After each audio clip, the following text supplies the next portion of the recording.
സാധാരണഗതിയിൽ സംസാരിക്കുന്ന സമയം ആളുകളോട് നിങ്ങൾക്ക് മക്കളുണ്ടോ എന്ന് ചോദിക്കുമല്ലോ. മലയാളത്തിലും അങ്ങനെ തന്നെ, മക്കളുണ്ടോ, കുട്ടികളുണ്ടോ, നമ്മൾ പല സ്ഥലത്ത് കിടാങ്ങളുണ്ടോ ഒക്കെ ചോദിക്കും. ഇതുപോലെ അറബിയിലും വ്യത്യസ്ത വാക്കുകളാണ് അതിനുപയോഗിക്കാറുള്ളത്. പിള്ളേരുണ്ടോ, ഞാൻ കണക്ക് നോക്കുമ്പോൾ മലയാളത്തിൽ ചോദിക്കുന്നതിന് 10ഓളം വാക്കുകളുണ്ട് കുട്ടികൾക്ക്.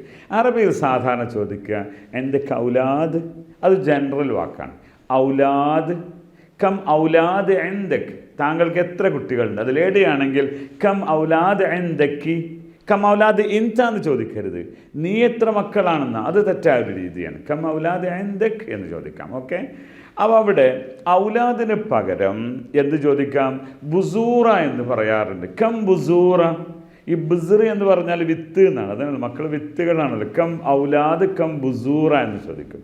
അതുപോലെ ചെറിയ കുട്ടികൾക്ക് സാധാരണ പറയുന്നത്, അത് കിഡ്സിന് പറയുന്നത് അത്ഫാൽ എന്നാണ്.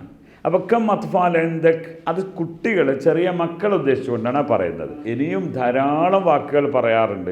അപ്പം ഇങ്ങനെ സംസാര ഭാഷയിൽ ചോദിക്കുന്നത്, ചോദ്യം എൻഡി സലാസ ഔലാദ്, എനിക്ക് 3 മക്കളുണ്ട്. അത് ആൺകുട്ടികളായാലും പെൺകുട്ടികളായാലും ജനറലായിട്ട് ഔലാദ് എന്ന് പറയും.